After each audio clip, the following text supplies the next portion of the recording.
non-council races section here. Also about humanity and systems alliance and ships and vehicles. So let's start with the aliens and non-council races. Okay, we're talking about the genophage here on the Krogan. This we learned just quickly about the from Rex.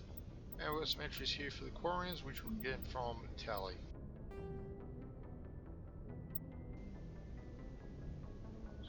Just basically. Again, the government, so talking about the Conclave, the Admiralty Board, and of course about the migrant fleet there.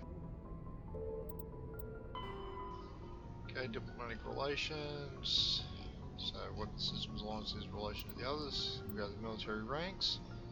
So basically, to put it in terms these days, we have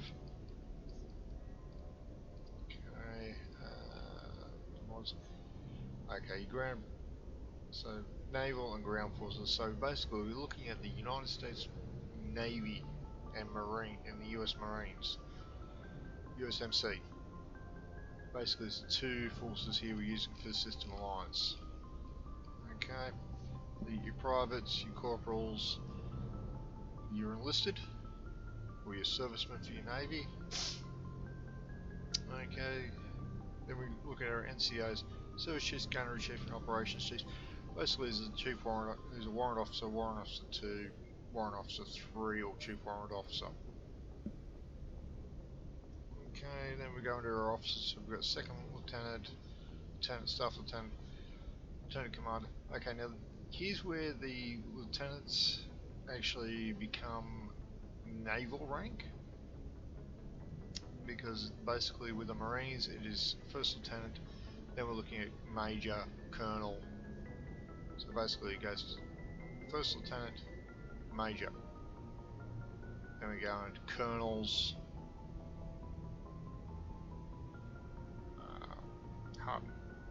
and then 2 levels of Colonels, then we'll go to full Admiral, Fleet Admiral, so the naval ranks there.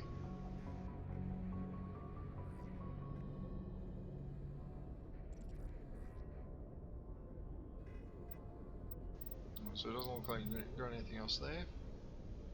So I'll close that off. Okay, ships and vehicles now. Okay, so we've got the appearance of the drives, the FTL. Again, we learnt this through Adams. Okay, crew consideration. Basically, we picked this one up and we got the sleeping pod there. Thrusters, and you saw we picked that up while outside. Ablative armor, again the weapons. Okay, across to the primaries now, these ones will automatically read out. In the early 2160s, the Alliance began aggressive colonization of worlds in the Skyllian Verge, much to the dismay of the Batarians, who had been developing the region for several decades. In 2171, the Batarians petitioned the Council to declare the Verge a zone of Batarian interest. The Council refused, however, declaring unsettled worlds in the region open to human colonization. In protest, the Batarians closed their Citadel embassy and severed official diplomatic relations with the Council, effectively becoming a rogue state. They instigated a proxy war in the Verge by funneling money and weapons to criminal organizations, urging them to strike at human colonies. Hostilities peaked with the Skyllian Blitz of 2176, an attack on the human capital of Elysium by Batarian-funded pirates and slavers. In 2178, the Alliance retaliated with a crushing assault on the moon of Torfin, long used as a staging base by Batarian-backed criminals. In the aftermath, the Batarians retreated into their own systems and are now rarely seen in Citadel space. The Citadel is an ancient... Citadel space is an unofficial term referring to any region of space controlled by a species that acknowledges the authority of the Citadel Council. At first glance, it appears this territory encompasses most of the galaxy. In reality, however, less than 1% of the stars have been explored. Even Mass Effect FTL drive is slow relative to the volume of the galaxy. Empty space and systems without suitable drive discharge sites are barriers to exploration. Only the mass relays allow ships to jump hundreds of light years in an instant. the key to expanding across an otherwise impassable galaxy. Whenever a new relay is activated, the destination system is rapidly developed. From that hub, FTL drive is used to expand to nearby star clusters. The result is a number of densely developed clusters, thinly spread across the vast expanse of space, connected by the mass relay network. Pharos is a habitable world in the Attican Beta cluster. 2/3 of the habitable surface is covered with the ruins of a crumbling Prothean megatropolis. In the millennia since the Prothean extinction, the ruins have been repeatedly picked over by looters many times. Pharos was considered a poor prospect for colonization, as little open ground remains for agriculture. The only sizable freshwater sources are the poles, which are tapped by the decaying Prothean aqueduct systems. The dead cities, while in good condition considering their antiquity, are of uncertain stability. Ground level is congested by a dozen meters of fallen debris, and the air is fouled by dust. In 2178, the Human Exogeny Corporation announced its intention to place a permanent colony on Pharos to thoroughly explore the ruins. The pioneer settlement was placed on the upper levels of several intact skyscrapers, using the surviving Prothean aqueducts and rooftop hydroponic gardens to support the population. There are between 2 and 400 billion stars in the galaxy, and less than 1% of them have ever been visited or had their systems properly surveyed. Humanity's early expansion into the Attican Traverse was haphazard, a desperate race to claim habitable planets where populations can be economically settled. Ignored in the wake of this land grab were thousands of less hospitable worlds, each potentially rich with industrial resources. The wealth of entire solar systems lies untapped, waiting for corporate survey teams or independent pioneers to discover and exploit them. However, this is not an easy task. In addition to the environmental hazards, the fact that uncharted worlds are largely ignored makes them popular bases for criminals, revolutionaries, cults, and others who wish to remain unnoticed by galactic society. Faster-than-light drives use element zero cores to reduce the mass of the ship, allowing higher rates of acceleration. This effectively raises the speed of light within the mass effect field, allowing high-speed travel with negligible relativistic time dilation effects. Starships still require conventional thrusters, chemical rockets, commercial fusion torch, economy ion engine, or military anti-proton drive, in addition to the FTL drive core. With only a core, a ship has no motive power.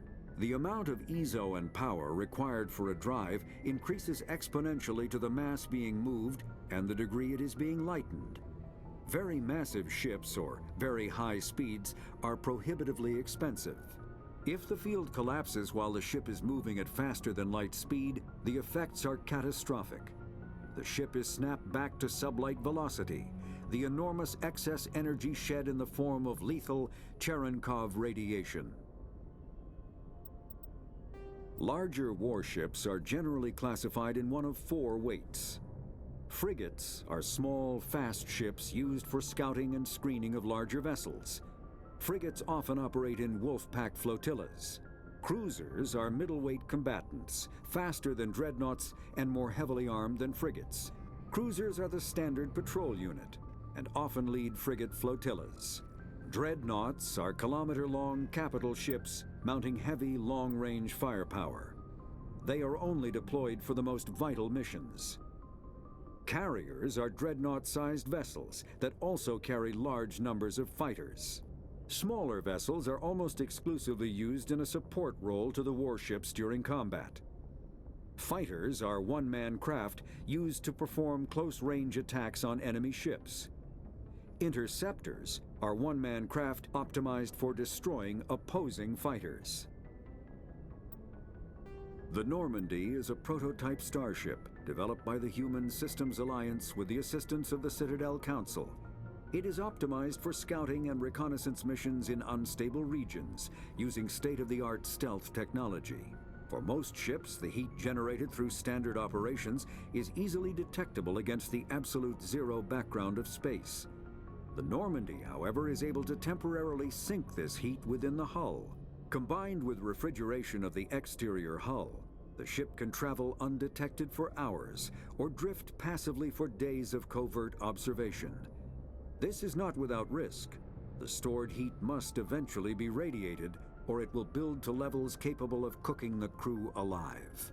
Another component of the stealth system is the Normandy's revolutionary Tantalus drive, a mass effect core twice the standard size. The Tantalus drive generates mass concentrations that the Normandy falls into, allowing it to move without the use of heat-emitting thrusters.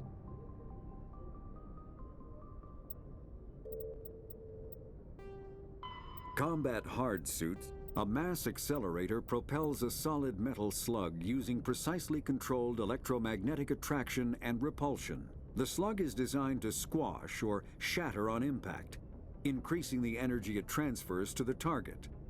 If this were not the case, it would simply punch a hole right through, doing minimal damage. Accelerator design was revolutionized by Element Zero. A slug lightened by a mass effect field can be accelerated to greater speeds, permitting projectile velocities that were previously unattainable. If accelerated to a high enough velocity, a simple paint chip can impact with the same destructive force as a nuclear weapon. However, mass accelerators produce recoil equal to their impact energy. This is mitigated somewhat by the mass effect fields that rounds are suspended within.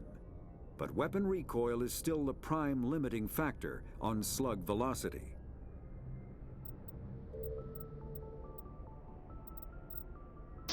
Okay, so that's the Codex out of the way, guys. Let's look at the journal here. We'll start with the assignments. Okay. So, scan the keepers. Well, we completed that one. Sorry, seeing profit. Porter's request. Signal tracking. Sister is safe. This is ultimate defense. Homecoming. Alright, so there is two options of scanning given away. One, we can either give it back or we can give the data. Right, so as you saw, we continued working there.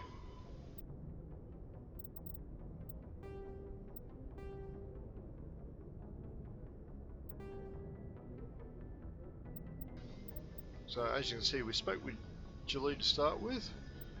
It was in the C-Sec there, then we went and spoke with Corbin. He's the guy that originally gave us the one to scan the keepers.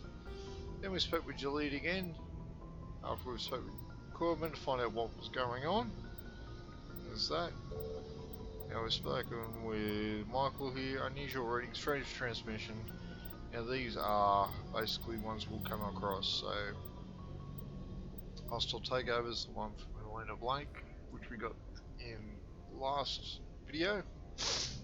Not the one, our previous one to this. The missing survey team. So we've got a little bit more detail on this one. So we're missing Marines.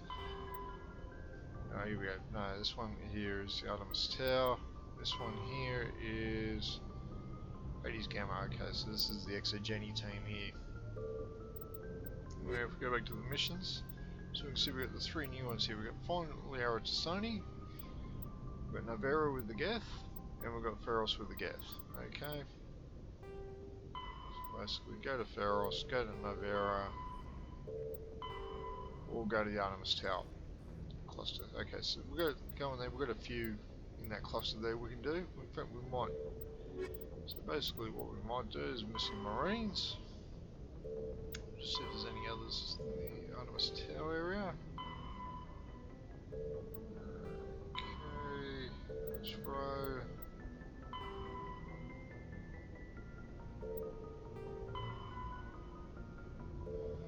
Okay, so basically we just got missing Marines and we are at Tassoni. So that's basically two missions there.